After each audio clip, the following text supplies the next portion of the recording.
Bueno, como debatimos la semana pasada, Latinus junto con Mexicanos contra la Corrupción y la Impunidad publicaron un reporte sobre cómo vivía el hijo del presidente López Obrador en Houston, Texas. Aquí ya analizamos si podría haber o no un posible conflicto de interés. Pero bueno, la reacción del presidente ha sido, pues este viernes, de hacer pública los supuestos ingresos del periodista Carlos Loret. Él ha negado que estos sean esos ingresos. Pero bueno, pues aquí hay un tema de fondo. Si un presidente puede, debe o no publicar información confidencial, información privada de un periodista. Creo que hay muchos temas de fondo, Javier, que analizar. Sí, sin lugar a duda. Creo que por lo pronto, si se habla de validez, yo te diría que hay dos tipos de validez: la legal, Sí. y la que yo llamaría filosófica lógica. Me voy a centrar en la otra, no porque sea más importante, sino por un sesgo personal de Sí. haber sido estudiante de filosofía. Creo que si algún profesor de lógica allá afuera quisiera encontrar un caso concreto de la vida real que ilustra el uso de argumentos ad hominem, es esa mañanera donde el presidente saca esos datos sobre Carlos Loret. A ver, explica qué es un argumento ad hominem, ¿no? Exacto. Sí. En términos generales, es cuando uno argumenta no en contra de lo que alguien dice, sino en contra de la persona Correcto. quien lo dice. ¿Sí? Ahora, ese es un término general y de hecho los argumentos ad hominem son de varios tipos. Y lo interesante de esa mañanera es que ilustra un chorro de esos tipos de argumentos. Entonces, un primer tipo de argumento tiene que ver con sesgo personal, ¿no? En vez de argumentar en contra del argumento, argumentas que la persona que dice lo que dice tiene un sesgo personal.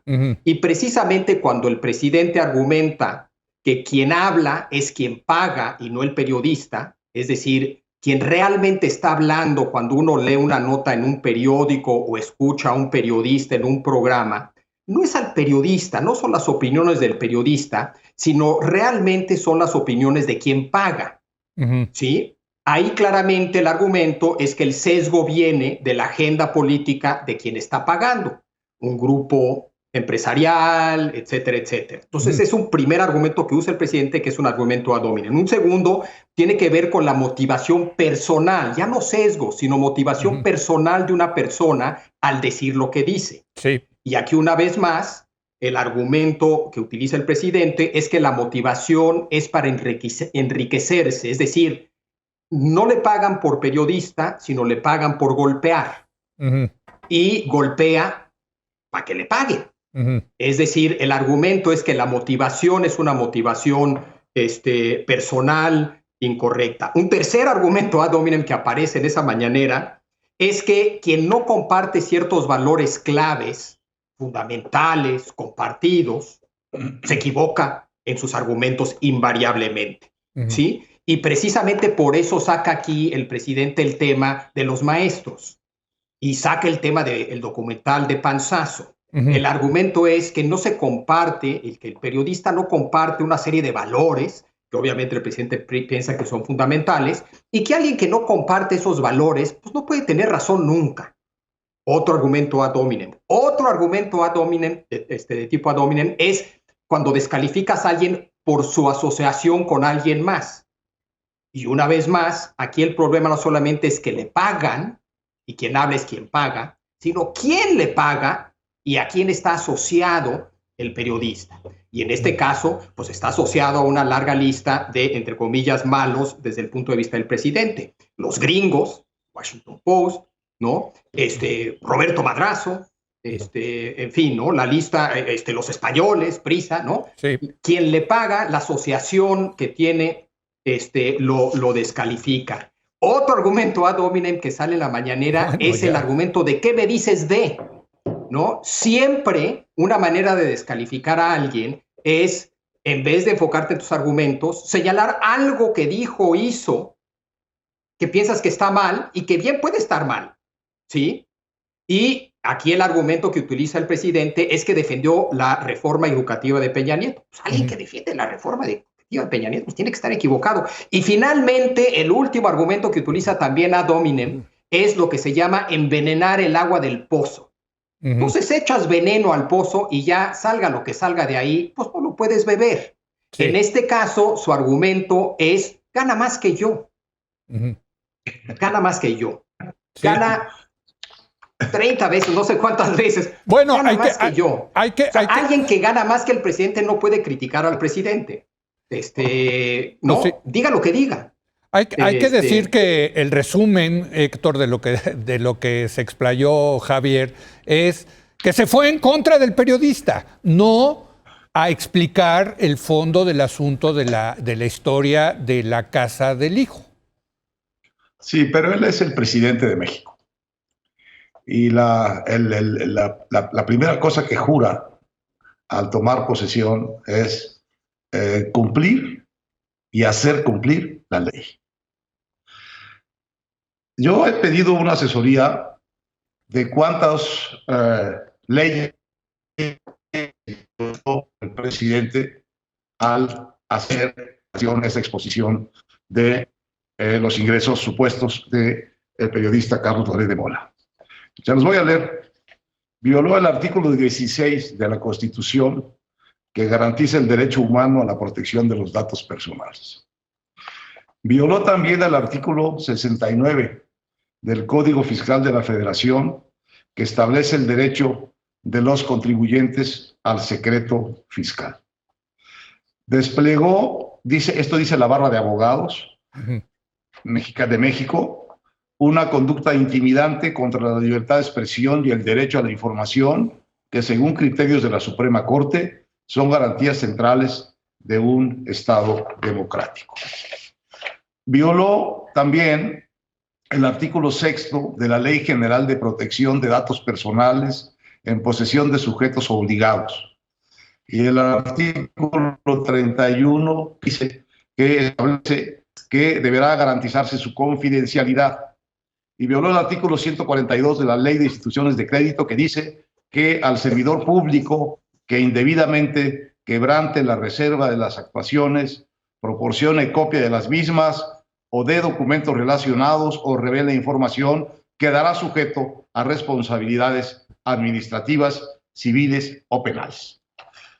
El presidente está, por otra parte, legalmente protegido contra la violación de todas estas leyes que acabo de enumerar, porque tiene un fuero constitucional que ha sido reducido en este gobierno, pero que no incluye ninguno de estos delitos. No puedes juzgar al presidente por ninguno de las violaciones legales que acabo de señalar. Entonces, estamos en una situación, desde el punto de vista legal, el presidente está protegido para poder violar la ley, pero se espera de él, tanto en términos institucionales como en términos políticos, como en términos morales, que no use ese fuero abusivamente, sino que lo use siempre de acuerdo con su juramento fundamental, que es cumplir él y hacer cumplir la ley. Entonces, me parece que estamos en un momento particularmente contradictorio de un presidente que viola tantos artículos legales y al mismo tiempo está protegido legalmente para que no pueda ser denunciado, atacado en los tribunales por eso. Y no deja de ser un momento, pues, contradictorio de una digamos, desconcertante ambigüedad. Jorge. Diga, yo comparto plenamente las dos listas, la de Javier y la de Héctor. ¿Se ha violado la ley? Y es ad hominem. Es ad hominem, es contra el periodista. El periodista. Y yo creo que es absolutamente válida y legítima y meritoria la defensa que se ha hecho en muchos ámbitos de Carlos Loret, de su trabajo, también de Mexicanos contra la Corrupción y la Impunidad, pero en particular de Loret, en las redes, en los medios, en todas partes. Sí. Dicho eso, a mí me importa más el argumento que la persona. Y creo que esta es una nueva maniobra de López Obrador para distraer la atención justamente del argumento al argumentador.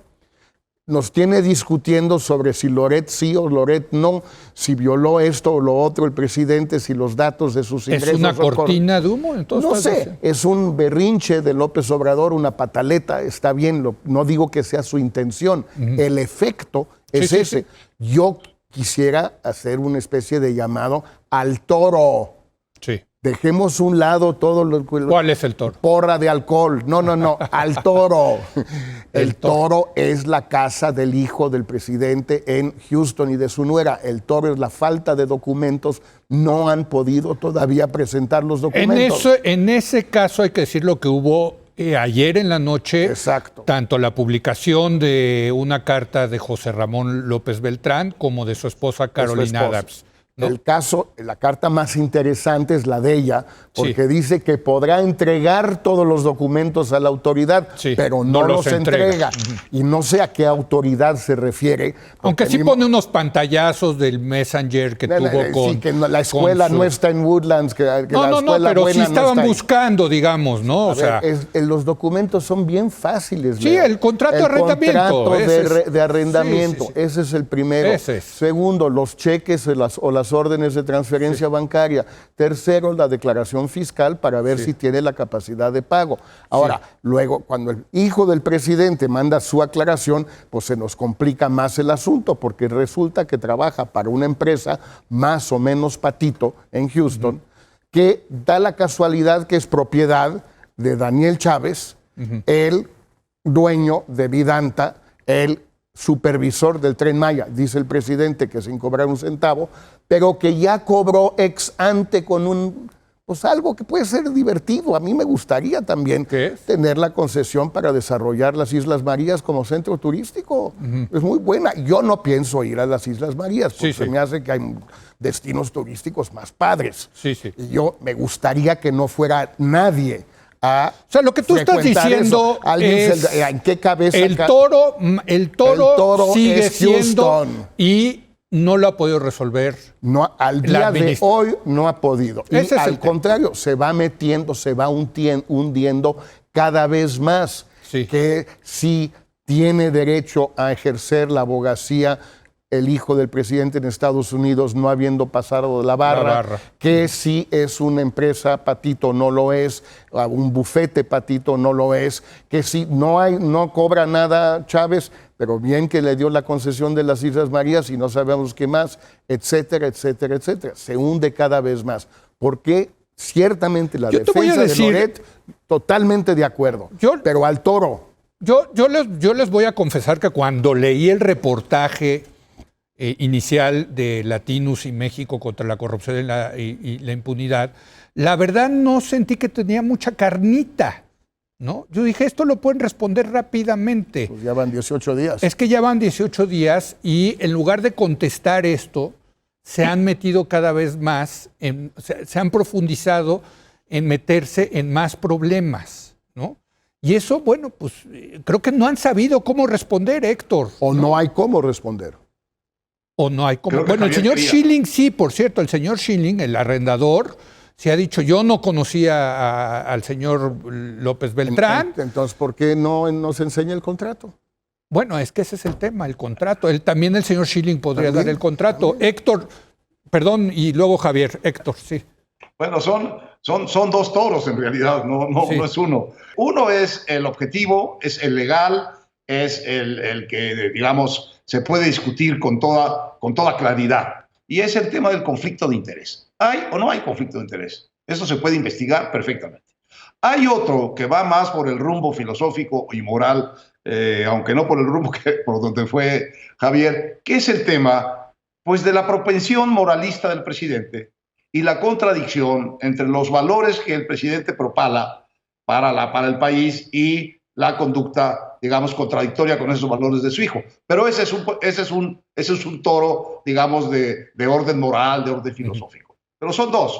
El verdadero toro objetivo es si hay o no hay conflicto de interés. Sí, ese es el asunto. Y que al día de hoy, la verdad, al 18 de febrero, Perdón, no, hoy no es 18, hoy es 14 de febrero, 18 días después del reportaje. ¿No lo han explicado, Javier? Sí, yo creo que de hecho, para complicar la cosa más, no hay 2 toros, sino que 3 toros. Oh, bueno, es todo un encierro. El encierro de Mimiahuapan, qué barbaridad. Una de las cosas que me gusta de 12 años de la hora de opinar es que me encanta discutir, más que opinar, debo de decir, si se permite la distinción.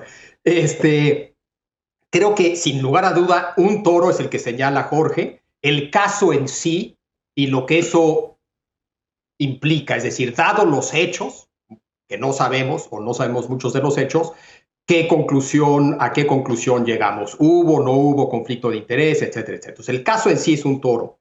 El segundo toro, sin lugar a duda, es el que menciona Héctor, y que si bien es de dimensión moral filosófica, tiene implicaciones político-electorales gigantescas para López Obrador y para la oposición. Porque la hipocresía, lo que está aquí en juego es el tema de hipocresía, no mentiras, no corrupción, porque mucha gente ha tratado de criticar la oposición, o buena parte de ella ha tratado de criticar al gobierno de López Obrador, argumentando que son igual de corruptos, otros han argumentado que miente a cada rato, y no ha funcionado.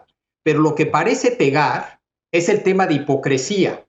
Perdón, antes de que vayas al tercer, yo aquí quiero volver a reivindicar el derecho de José Ramón López Beltrán, hijo del presidente, de vivir como se le pegue la gana, aunque eso contradiga la ética puritana del presidente. Perdónenme, yo no veo hipocresía en eso.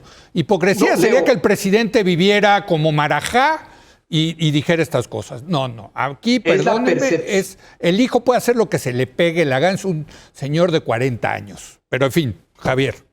Por eso yo estoy argumentando. Aquí no está de acuerdo, por cierto, Jorge Castañeda dice que no.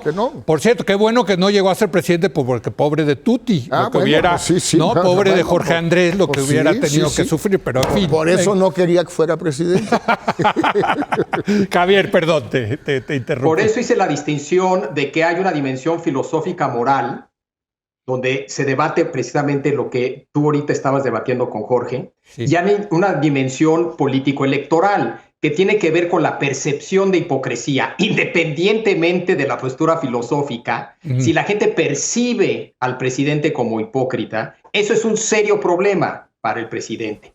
Y piensen en el caso de Boris Johnson en Inglaterra. El problema en el que está metido no tiene que ver con que miente cada tercer día, no tiene que ver con que tal vez hubo o no hubo corrupción. El problema en el que está metido es un problema en el que se le percibe como hipócrita. Y eso es algo muy penado a un político que lo que vende es que es genuino.